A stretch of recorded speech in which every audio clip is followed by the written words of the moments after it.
Hello everyone, I hope you're all doing well. Just doing a check-in to let you know how things are going with development of the Silver Falls series.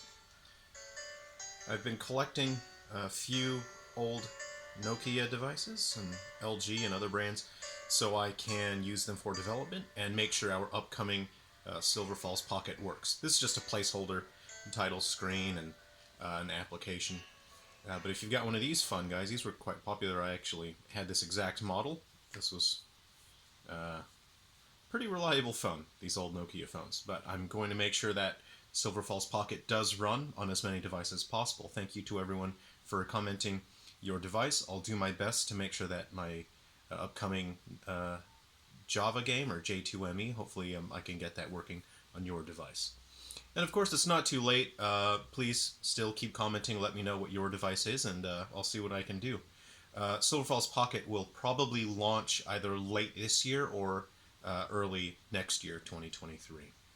So right now, again, I'm focusing on our 7 Wii U and 3DS games. I've just finished Ghoul Busters, and I had a lot of fun.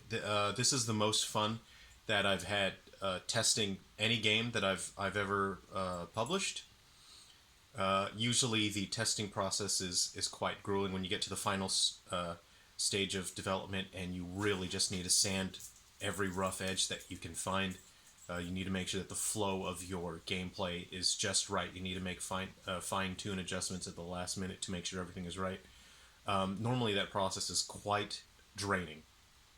Well, it's always quite draining, but this time I was genuinely having a lot of fun with the game. There were moments in certain stages where I was thinking, God, why would you put that there? Oh, and I was yelling at the game, but in the way that I yell at games that I would personally play and yell at. When you play platforming games like Crash Bandicoot or Mario Brothers, where your timing and your spacing really matters, and then the game just throws a wrench at you at the last second when you think that you've got it handled, and you yell at the game. But you're having a lot of fun with it. That's the sort of feeling that I wanted to build with Ghoul Busters, and I had so much fun. The other night, I finished the final level. It was so difficult. You get to the last section. I knew it was the last section because, of course, I developed the game. But it's different when you're developing and then you play a little bit and then you go and develop. It's different doing that versus just sitting down and playing the game. I generally don't sit and play my games. I like to play other games because I have to spend so much time with my own games. I don't play them.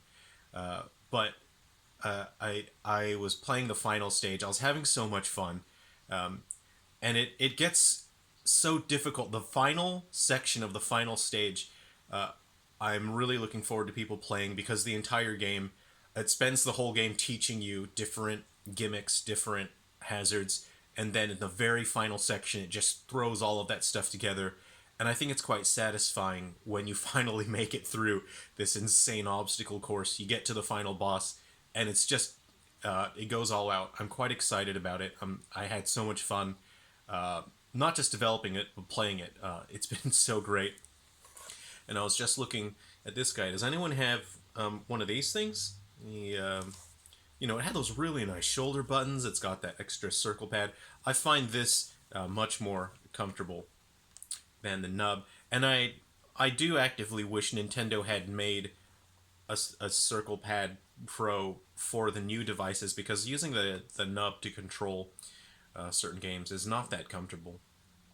But wouldn't it be cool, if another game came out and used the Circle Pad Pro for the original models? That would be crazy if a developer did that. It would be so crazy. This is such a cool peripheral. Well, all I'm going to say is that if you've got one of these in storage, maybe dig it out. Maybe dig it out and we'll see what's going on.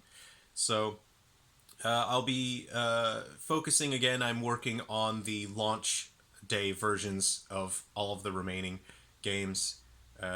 We're in submission right now for all of the games, but then also making sure that the launch day versions are very good. So next I'll be focusing on Guardians and Metal Exterminators and Vicarious Brothers. So if you're interested in hearing and seeing how development is going, then please check in throughout the next week or two, and then we'll be sharing more of that.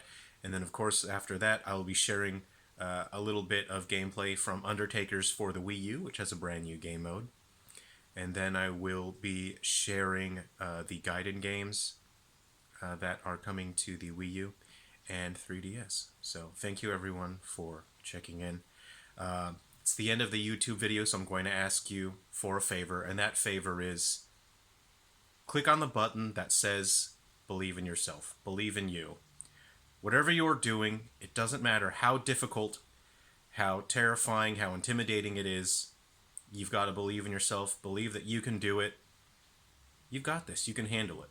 If I can make 7 games, if I can get them all submitted in 1 month, you can do it. You can do anything. It doesn't matter how tough or difficult it is. Believe in yourself. Okay, everyone. Take care. I'll see you around. Thank you for checking in.